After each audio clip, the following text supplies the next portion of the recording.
They crushed it like it was made of matchsticks. 5 years. That's how long it took me to build that barn. I laid every foundation stone with my own hands, cut the timber, hammered thousands of nails until my fingers bled and calloused over. It was more than a building. It was the heart of my operation, the shelter for my herd, the physical proof that I had made something of myself on this 10-acre slice of Texas dirt. And it took exactly 5 minutes for a yellow excavator to turn it into a pile of splintered garbage. I stood there, boots deep in the mud, watching my cattle scatter in a panic, their eyes wide with fear, bellowing for a safety that didn't exist anymore. And standing next to the machine, looking like she'd just saved the world from a great evil, was Victoria Sterling. She was the president of the Oakhaven Heights Homeowners Association, the luxury resort community that had sprung up next to my ranch like a poisonous weed. She was wearing a white linen pantsuit that probably cost more than my truck, and she was smiling. Not a happy smile, a conqueror's smile. She thought that because she had money, lawyers, and a neighborhood full of retired CEOs, she could rewrite the landscape. She thought she could erase my history because it ruined her aesthetic. She thought she had won. But here's the thing about people like Victoria. They build their castles on foundations they don't understand. She saw a rancher in dirty jeans and assumed I was simple. She didn't know that before I bought this land, I spent 15 years as a municipal water systems engineer. She didn't know that I was the one who designed the very infrastructure her precious resort community relied on. And she definitely didn't know that she had just declared war on the one man who held the keys to the drain. If you think you've seen petty revenge, buckle up. Because when you destroy a man's livelihood, you don't get to complain when he pulls the plug on your paradise. My name is Jack Sully Sullivan, and this is the story of how I turned a luxury lakefront wedding into a mud wrestling match, legally, calmly, and with a front row seat. Let's go back a bit. I bought the Double S Ranch 8 years ago. It was a foreclosure sale, a piece of scrubland that nobody wanted because it was too rocky for farming and too hilly for easy building. But to me, it was perfect. I cleared the brush, I fenced the perimeter, and I brought in 30 head of cattle. It was honest work. It was quiet. Then came Oakhaven Heights. It started with the noise, bulldozers, pile drivers, the endless beeping of reverse alarms. Then came the houses. 200 modern farmhouses that had never seen a farm, selling for $1 million a pop. And finally, the residents. They were the kind of people who moved to the country for the views, but called the cops if they smelled manure. They wanted the idea of Texas, not the reality. And leading them was Victoria Sterling. She was a former interior designer from Dallas who treated the HOA presidency like it was a royal title. Her mission was to turn Oakhaven into a 5-star resort. She installed fountains, she mandated lawn care services, and she built the jewel of Oakhaven, a massive, sparkling artificial lake right on the border of my property. It was beautiful, I'll admit, but it was fake. Pumped in from the county reservoir, chemically treated to look Caribbean blue. Victoria hated me from day one. She hated my truck. She hated my fences. But most of all, she hated my barn. It was a working barn, weathered wood, metal roof, smelling of hay and animals. It was visible from her back porch, and apparently, it ruined her sunset selfies. That Monday morning started like any other. I was up at 5:30 a.m., drinking coffee, watching the sun come up over the ridge. The air was crisp. I was thinking about expanding the south pasture. Then I heard the rumble. At first, I thought it was just more construction in the development. But the sound was getting louder and closer. It wasn't coming from their side of the fence. It was coming from mine. I ran out the back door just in time to see a massive excavator rolling through my back gate, which had been cut open and positioning itself next to my barn. "Hey!" I screamed, sprinting across the yard. "Hey, what are you doing?" The operator, a guy who looked like he just wanted to get paid and go home, killed the engine. He didn't look at me. He just handed me a piece of paper through the cab window. "County order," he grunted. "Structure deemed a hazard. Immediate abatement required." I grabbed the paper. It was on county letterhead, sure, but the complainant listed at the bottom was Victoria Sterling.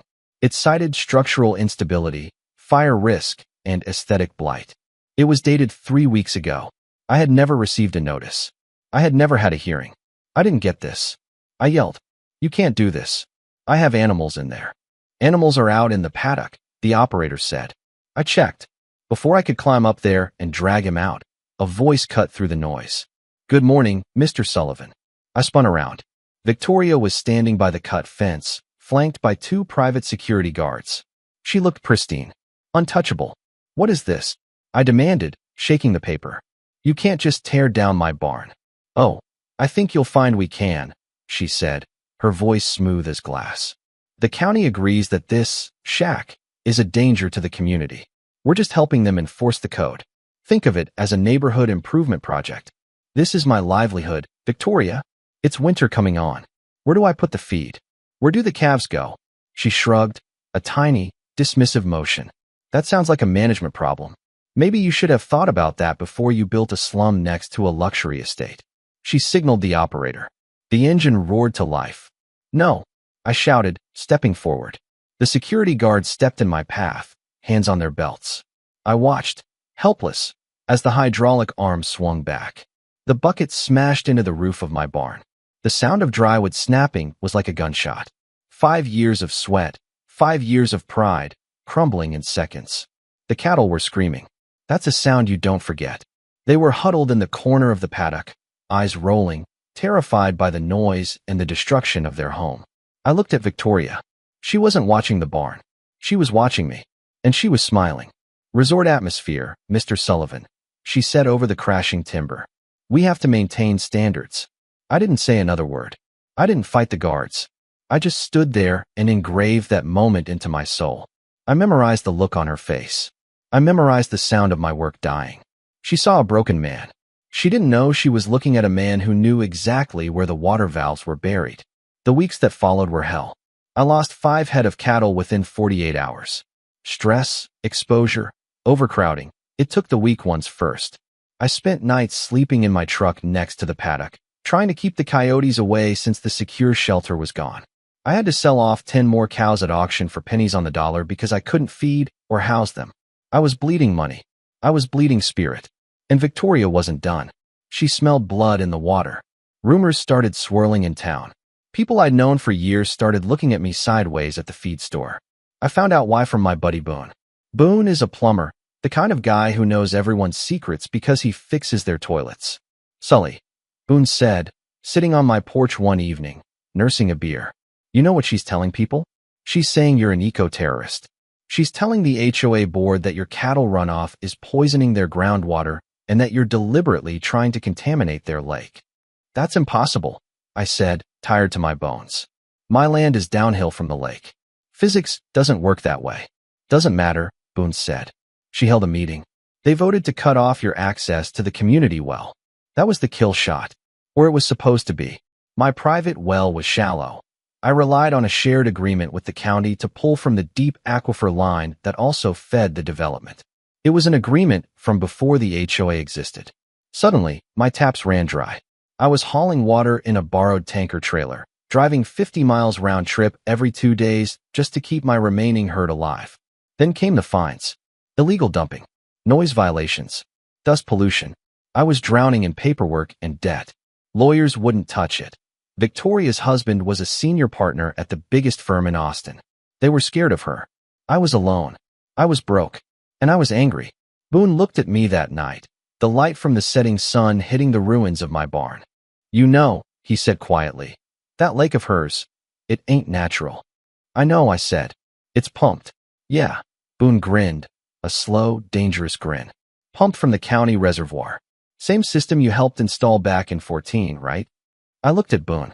The gears in my head, which had been rusted shut by grief and exhaustion, suddenly started to turn. The emergency bypass, I whispered. The emergency bypass, Boone confirmed. It's on public land, just outside the north gate. And technically, Sully, didn't you retain your certification as a level 4 systems operator for the county?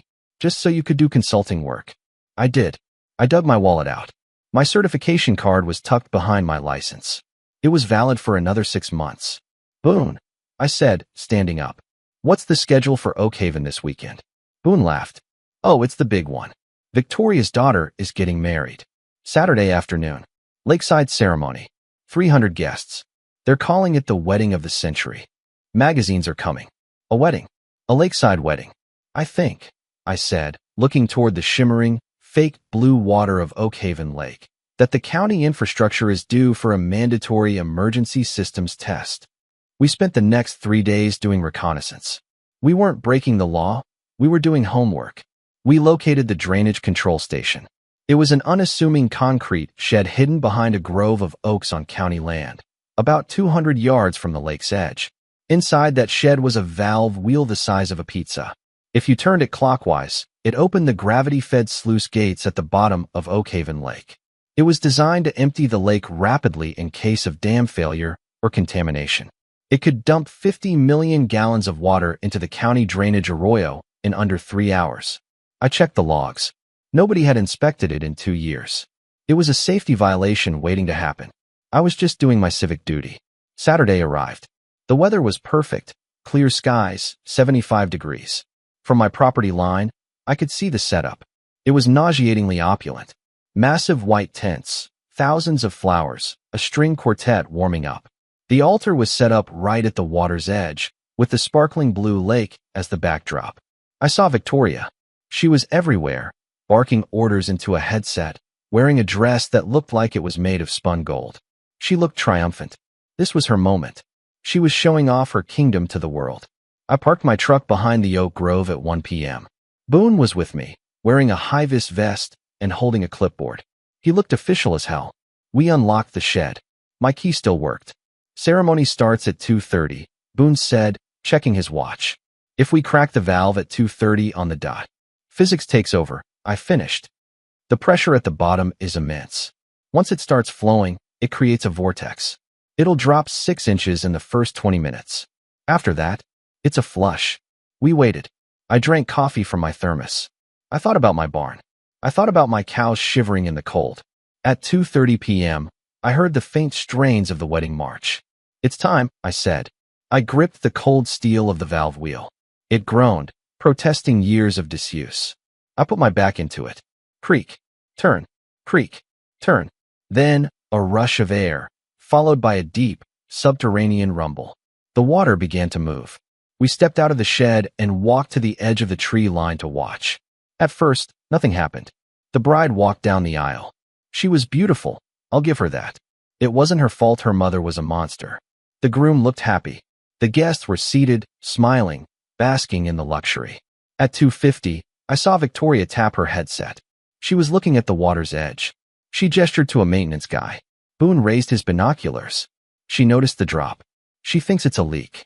I saw the maintenance crew rushing around. They deployed these massive portable pumps, industrial things. What are they doing? I asked. They're turning on the circulation pumps, Boone laughed. They think they can pump water back in from the reserve tank to keep the level up. But the intake for those pumps is at the bottom, Boone finished. They're creating suction. They're accelerating the drain. It was poetic. In her panic to fix the aesthetic, she was speeding up the disaster. By 3:15, the ceremony was ending. The couple turned to face the crowd, and right behind them, a massive, sucking whirlpool had formed in the center of the lake. It made a sound like a giant draining bathtub, a wet, slurping gurgle that echoed off the hills. The water level was dropping visibly now. Foot by foot, the pristine blue water receded, revealing the ugly truth underneath. The banks of the lake weren't sand, they were mud. Thick, black, slimy sludge. As the water pulled back, it exposed the trash that had settled at the bottom over the years. Construction debris, tires, a rusted shopping cart. The smell hit them at 3:30. It was the smell of rotting algae and stagnant mud. The guests started covering their noses. The bride looked behind her and screamed. The backdrop of her photos wasn't a shimmering lake anymore. It was a mud pit. By 4 p.m., the lake was gone. Just a crater of muck. That's when I walked down. I didn't sneak. I walked right down the main path, wearing my work boots and my old Stetson. Boone followed me with his clipboard. The reception was in chaos. People were shouting. The mother of the groom was crying. Victoria was standing by the edge of the mud, screaming at her maintenance crew. Fix it. Put the water back. Right now. She saw me. Her eyes bulged. She stormed over, her gold dress dragging in the dirt. You, she screeched. You did this. I know you did this. The guests went silent. 300 people watched as this woman lost her mind. You sabotaged my daughter's wedding. You terrorist. Afternoon, Victoria, I said calmly. Looks like you're having some plumbing issues. I'm calling the sheriff, she yelled. I'm going to have you buried under the jail. Call him, I said. Call the county commissioner too. While you're at it, ask them about permit 402B regarding emergency drainage maintenance. She froze. What? I pulled the paperwork out of my pocket. I'm a certified operator, Victoria. The county mandates a system flush every 5 years for safety. Nobody had done it. I noticed the pressure readings were dangerous. So, acting in the interest of public safety, I initiated an emergency drawdown. During my wedding, she hissed. Safety doesn't wait for nuptials, I said. Just like demolition orders don't wait for winter. She stared at me. She realized, in that moment, that I had beaten her. I had used her own weapon, bureaucracy, against her. You destroyed my lake, she whispered. I drained a reservoir. I corrected. And by the looks of it, I pointed to the black sludge. You haven't been maintaining the environmental standards. That sediment looks toxic. I bet the EPA would love to take a sample. Boone stepped forward, tapping his clipboard. Inspection complete. Drainage successful. We'll need to keep it empty for, I'd say 6 months. To let the silt dry out. County regulations. Victoria collapsed. Literally collapsed into a chair. Her guests were leaving. The bride was sobbing in the limo.